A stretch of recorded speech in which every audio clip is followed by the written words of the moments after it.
Hi guys, welcome back to Garage Gossip, the third season already of Garage Gossip, and also the first season with video episodes. If you're listening to this on Spotify, I don't actually know if you can watch video episodes on Spotify. I don't know how this all works. But if you're listening to this on Spotify, yes, there are video episodes now. I think they will be on YouTube. I'm gonna make a YouTube channel for this. So if you want to watch me while I'll talk, feel free to go and search me up on YouTube. I haven't figured all of this out yet, obviously, but we're back. Yay! My name is Mara, if you don't know that yet. And yeah, I'm the host of Garage Gossip, and yay, we're finally back. The F1 season hasn't started yet, but Garage Gossip is here to make up for that long F1 break. So yeah, let's just jump straight into today's episode.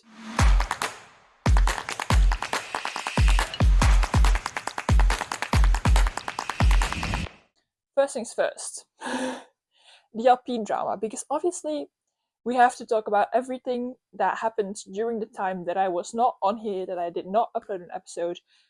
I had exams. Okay, I still don't know if I passed them. I will know that on Wednesday when this episode comes out. But today it's Monday, so I don't know that yet. So the Alpine drama. If you are like, Alpine drama, what do you mean? I'll give you a recap. So it all started basically with the rumors coming out that Jack Doohan, who has a contract for next season, only has a contract for the first 5 races. And if and apparently in his contract it says something about him having to perform in that certain, he has to. How do you say it? My English is just erroring in my head. He has to perform to a certain extent, and if he doesn't, he will be kicked out of his race seat. Which, for me, as a Jack Doohan girly, I feel I'm not happy about this. Okay, I was so excited when it got announced that Jack Doohan got a seat. Literally jumped out of my bed, started jumping up and down, screaming, because I love Jack. Jack is amazing. He's one of my favorite drivers. Yeah, sorry guys, just really quickly putting it in here. If the lighting, for the ones that are watching this, if the lighting is weird, it's because I'm all filming this with natural lighting, and somehow the clouds are coming before the sun, and you know how that goes. So if the lighting is weird, that's because of the clouds. Anyway, Jack Doohan. Yeah, I felt betrayed when that news came out that Jack only has a contract for the first 5 races. I don't actually know if it's true because it hasn't really been confirmed by anyone working with Alpine, not by Jack, not by the team principal of Alpine, not really confirmed. So I don't know if it's true, but I think it's true. And then then came the news that Alpine signed a new reserve driver, and I forgot his name and I did not write it down. So that meant that they had 2 reserve drivers because they had Paul Aaron already signed him a few weeks before that. And then they got the second reserve driver, which I don't know who it is. And then came the news of Franco Colapinto signing with Alpine as well as a reserve driver / test driver. And that's the moment I realized, oh, Jackie babe, you are doomed. You're doomed, you're doomed, you're doomed. Because there is no way in hell that Alpine signs 3 reserve drivers if they have full faith in Jack. No. Absolutely not. They cannot. Come on, guys. And I really don't want Jack to just, go after 5 races because I really think he deserves his time in F1. He deserves to showcase all the potential that is in him because I know for a fact Jack is a good driver. I know that because I've seen him race in Formula 2. He did amazing there. So, yeah. I'm gonna be upset if Jack loses his seat after the first 5 races. I'm happy that we start the season in Melbourne though, because that means that he does get a home Grand Prix. Because I always feel a bit for drivers that don't get a home Grand Prix. Like, look at Nick de Vries, for example. He drove in 2023 in the Alpha Tauri, and he was kicked out of the Alpha Tauri, I think, right before. Maybe there was one race in between, or it was the next race before the Dutch Grand Prix. And I was like, come on, you guys couldn't have waited one more weekend, just let him do his home Grand Prix and done. Yeah, I mean, it was logical with the timing being that it was the summer break there, but I was like, guys, I always feel bad when drivers don't get their home race. Or when drivers don't perform good in their home race. Yeah, it hurts. It hurts. So I'm pretty happy that we do get the Australian Grand Prix as the first Grand Prix, because that does mean that Jack gets his home Grand Prix in Formula One. Like, he gets to drive a Formula One car in his country. Yeah, but I know my heart will be broken if he gets removed from that seat. Like, come on, guys. Come on. And then also the fact that Franco Colapinto put in his bio, once it was announced that he was a reserve driver and a test driver for Alpine, he put in his Instagram bio, like, Formula One driver for at Alpine. And I was like, what? Hold up. Hold your pretty horses there, Mr. Franco Colapinto. You are not a Formula One driver. You are a test driver / a reserve driver for Alpine. You're not a Formula One driver. I want to see Franco Colapinto back in Formula One, but I don't want him to take the seat of one of my other favorites. So Franco needs to switch to a different team. Basically, that's what I'm saying here, because I want Jack to race, I want Franco to race, I want Ollie to race, I want Lando to race. There's so many people that I want to see driving together. You know what would be so much fun? If we get, like, a whole season of all my favorite drivers, because I have a lot of favorite drivers. I don't know why, I don't know how, but I have a lot of them, and it would be so fun to see just all of them race. That being said, let's move on to the next topic, which is Lewis Hamilton. Now, this hasn't been around for long. I think a week, maybe, and maybe 1.5 weeks. Lewis Hamilton in red. Stop it. Stop it. I saw that picture. I was just on my phone, doing whatever I was doing. And I got a notification from WhatsApp. And I was like, WhatsApp? Who's texting me on WhatsApp? Usually it's the Girls Across the Grid group chat, but it wasn't. It was a notification from the Formula One broadcast of a picture of Lewis Hamilton in a Ferrari suit. And I saw that and I screamed. I was like, what the fuck? Stop it, stop it, stop it, stop it. Don't stop everything you're doing. What the fuck is this? Yeah. And then I immediately went onto Instagram because I did not believe that was real. I was like, is this just AI generated? Because this does not look real. I went onto Instagram. Lewis posted it himself as well. And I was like, what the fuck? Yeah. Lewis looks so great in red, like it suits him, but it still looks weird. I don't know. If you, like, I was watching a Drive to Survive episode of, like, last season, so of season 6, but that's the 2023 Formula One season. I was watching the first episode again because I was working in my Formula 2 journal and I needed something to watch. So that was what I put on.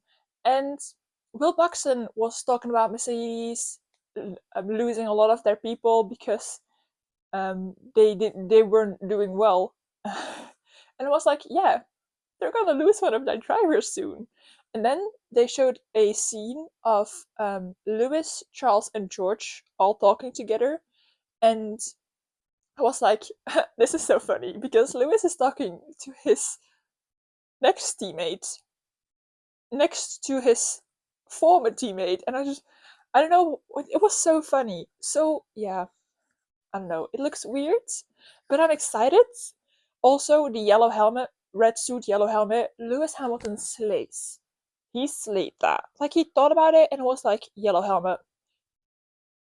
Yeah. And he just he ate that up. And then all the people that came to watch Lewis drive his first few laps in Maranello. I wish I was there. I honestly wish I was there. I would have given everything to, you know, witness that. Everything. But unfortunately, I was stuck in my room. Well, I was stuck in Belgium doing exams.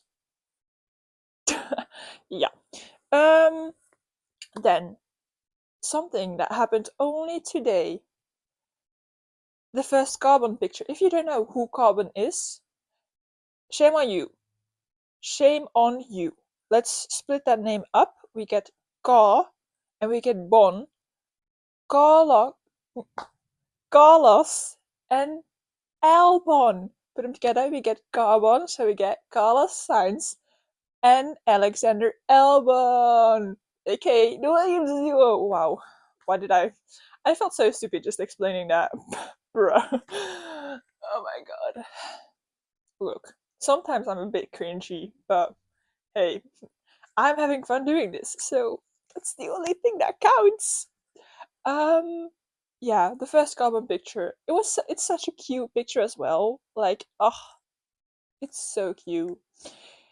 It's so cute, and I don't know. I feel like I don't know the names anymore. I feel like Alex and Carlos will be just great friends because they're both friends with Lando Norris, and I think Lando is really just, you know, Lando is the like one thing that connects them. Well, other than that they're both Formula One drivers for the same team. But I think that it's really helping that Lando is friends with both of them, and that connects them. Maybe they went out for dinner, the three of them, maybe the four of them, including George. I don't know, but I think that is, yeah, I think that Lando is really gonna help in this um, situation because let's be real, I do still fear for Carlos. Like, I feel so bad for him.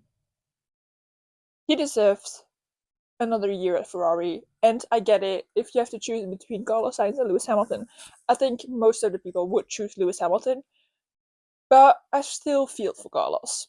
And I really hope he will be back at a front grid team because he deserves to be there. I mean, the man has 4 Grand Prix wins. Bro, he deserves to be at a front row team. And let's be honest, Williams is not a front row team. But I do think Carlos is going to help and improve Williams. I do really believe that because Carlos is bringing so much sponsors. There's so much sponsors that have left Ferrari and they went with Carlos to Williams because obviously every driver has their own sponsors. And yeah, I think that is really going to help and improve Williams because that's a lot of extra money that they could use for car development, for whatever development they want to develop. Okay. Um, so yeah, I'm excited to see what this new season will bring us. It's still a long time. It's still a long time. And I made a TikTok about this yesterday saying like, is it just me or does this winter break just feel like extremely long? Like somehow I cannot remember life with F1. Like, what do you mean I normally watch Formula One on my Saturdays and my Sundays and I don't do really anything else? What do you mean? Like I don't get it. There are a lot of people that agree with me. So hey, I'm not the only one. Um, then the only last big thing that I've written down is, well, it's technically not that big of a thing, but the logo drama. If you don't know what I'm talking about, I'll explain. So we all know Lando Norris's logo, and if you're watching this, I'll put all the logos in the screen here so that you kind of know what I'm talking about. We all know Lando Norris logo with the L, the N, and then the 4 that is in the negative space. We also have Lance Stroll's logo, and I don't really see what he's doing. I mean, I see the L, but the S, not really, but I get where he's coming from. We also had Logan Sargent's logo when he was still racing. Well, it's basically still his logo, but that looked a lot like Lando's and Lance's logo already. And then came Liam Lawson. And Liam's logo also looked a lot like the logos of Logan, Lando, and Lance. And I mean, obviously, they all have a first name that starts with an L, so it's obvious that if they want to use their initials, they're always gonna have, I think, the same kind of logos. But Liam could have done something so amazing with his logo and he did not do it, and I feel betrayed. Like, come on. I think if we all think of Liam Lawson, the first thing we think about is Cars, the movie Cars. I think, yeah, that connection is very clear. So I saw this concept on Instagram. I don't know who came up with this, okay? It was not me. I don't know who came up with this. I'll put the picture over here. Um, but it was like two L's, like in the shape of a lightning bolt. And I was like, Liam, that would have been amazing for you because Lightning Bolt, Lightning McQueen, Liam Lawson, LL, yeah. I feel betrayed that he did not choose that logo because that was actually brilliant. Brilliant. Instead, he went with this kind of. It's still a cool logo and it's very creative. It's kind of like a little face of little Kai with a cap on backwards. It's very original because I don't think anybody else in F1 has like a little face as their logo. I don't think there's any. Actually, I think the only logos we have in F1, don't correct me if I'm wrong, are basically all either initials, numbers, or their names. I know, well, Ollie Behrman has the little bear, but it also has the O and the B in it. Max Verstappen also has a lion, but not really a face of a human. It's not really a face of a human. It's like a little drawing of a little guy, which I'm assuming is Liam. It's cute. It's original. I like it, but I would have preferred the LL little like lightning bolt logo. Yes. Then I have a few random things that I was just wanted to put in here. First thing, the crash of Lando's Ferrari. Oh, I don't know if you saw this video, but oh my lord, I felt so bad. I saw that and I was like, oh, oh, no. Yeah.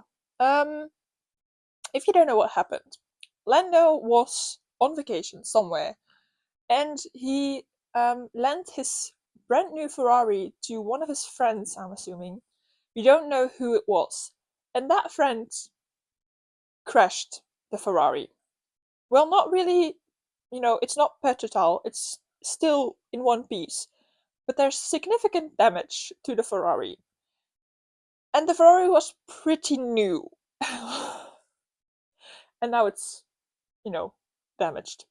And it's not cheap, I think, to repair a Ferrari like that because it was a pretty sick Ferrari. I don't know which model it was. Don't ask me about that kind of things because I don't know. The only model that I know of car is a Range Rover Evoque because that is the one car that I want once I have a lot of money and I can drive. I can drive. I'm trying to get my driver's license. I'm doing pretty good. I've been driving for about a year now with my mom and my dad. Mostly my mom. I think I can drive pretty good. My exam is planned in April. So, yeah, I'll get back to you about that. But, yeah, other than that, Range Rover Evoque model, I don't know anything about models of cars. So, don't know what Ferrari model it was, but it was a pretty sick one and a pretty damn expensive one from the looks of it. So, I feel bad for the person who has to pay for the repairments. That being said, that's just what I wanted to put in here. Then another big thing, which I feel hurt. I saw this and I was like, oh, wait a minute, stop, rewind. Will Buxton left F1 TV. I know, I know. I don't get it. I I really look. You guys know, I think by now that I'm studying journalism and I want to become a Formula One journalist. The plan has always been to become the Gen Z bestie of Laura Winter and Will Buxton, and obviously all the other people at F1 TV, but Laura and Will in particular, because ever since I started watching Drive to Survive, I've been really became a fan of them, and then I started following them on Instagram, and you know, that's how the ball started rolling. And now Will left F1. Yeah, he is going to do the I just froze. I just literally froze, and I was like, "What?" He's going to do the commentary of IndyCar, if I'm correct. If I'm not, why? Let me Google it very quickly. Which Will Buxton? Okay, what?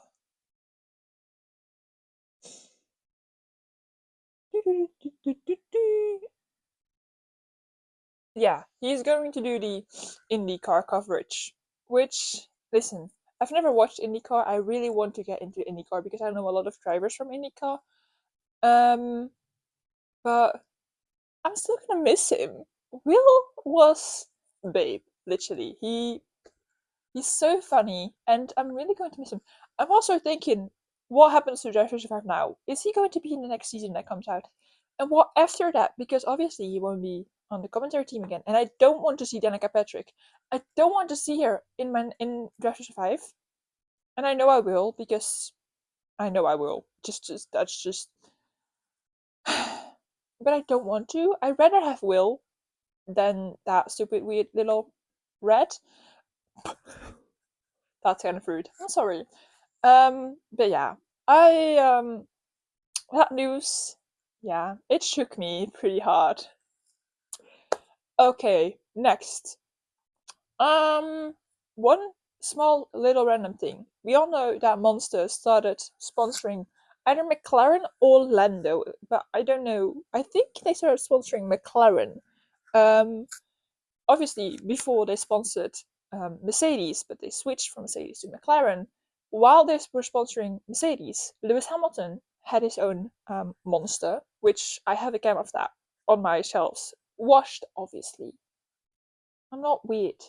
Um, but now, finally, after all the talks that we've had about this, it has been confirmed that Lando Norris will get his own Monster. It will be inspired on the Lewis Hamilton Monster with kind of the same flavor to it.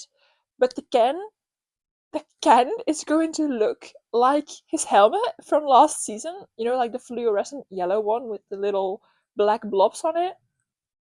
Yes, that one. Oh my god, I'm so excited. And the sad part to this whole fun little London Norris Monster thing is that it will only be available in the UK. Now, luckily for me, my mom and my sister are visiting London in a few months. I think in April as well. So yeah, I've already said to my sister, "You need to get me again. Like you need to get me. Like it's a need, not a want. Like I need it right fucking now." So yeah, yeah. That being said, that's everything I have about F1. Now I wanted to go with you over the F2 and the F1 Academy grid because last time we did this was the last episode of season 2 of Garage Gossip, and not all the spots are filled in yet. So I feel like we just need to go over this again.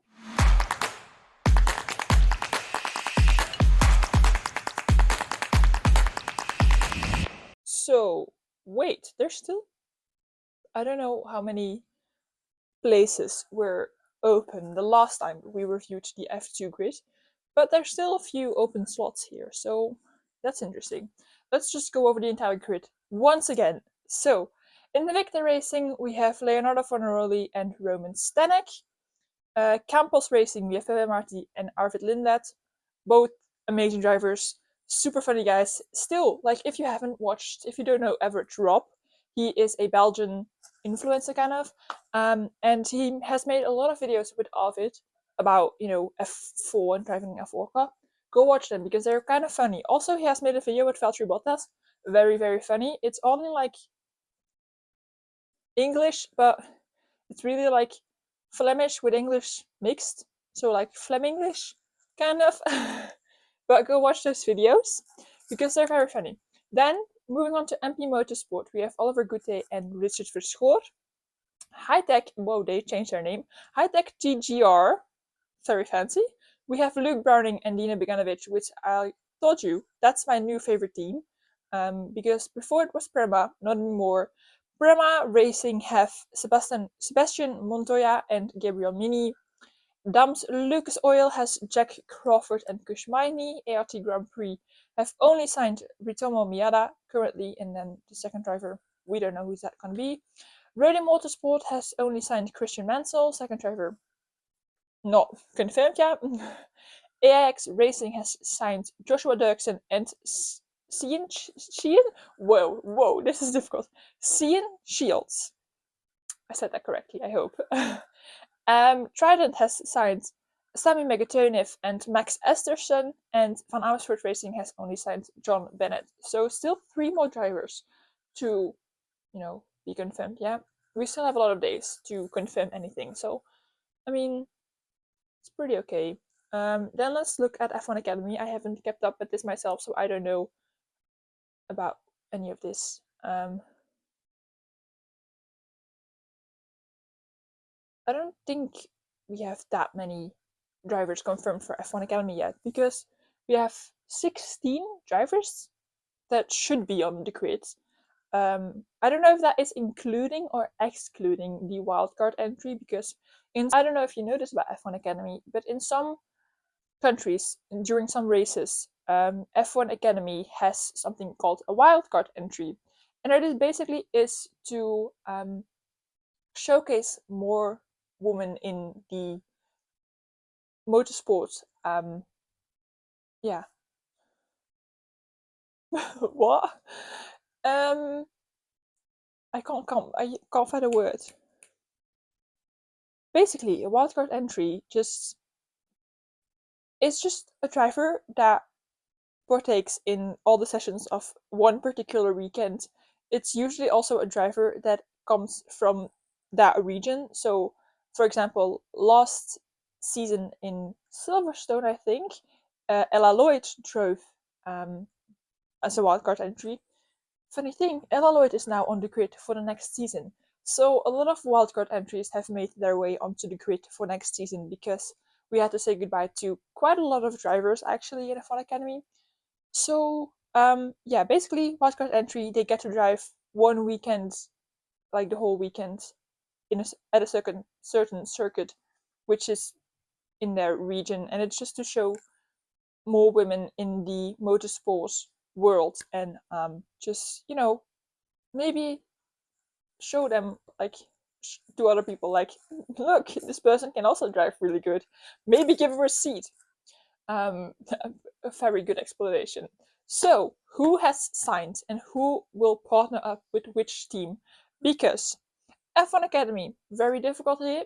All the cars are sponsored by a different Formula One team or a different other big sponsor, but there's still 3 drivers with every team that operates the cars. So, for example, Chloe Chambers, she will drive for Red Bull Ford, but her car is operated by Campos Racing. You get what I mean? It's a bit difficult. I don't. I like when I watch F1 Academy. I don't tend to remember the operators of the cars, but rather the teams for which they drive. So, like for Chloe Chambers, I will remember she is the Red Bull Ford driver and not the Campos Racing driver. You get what I mean? So, Chloe Chambers, we've had her. Ella Lloyd, like I said, she will drive for McLaren. We have Rafael Ferreira, she will drive for RB.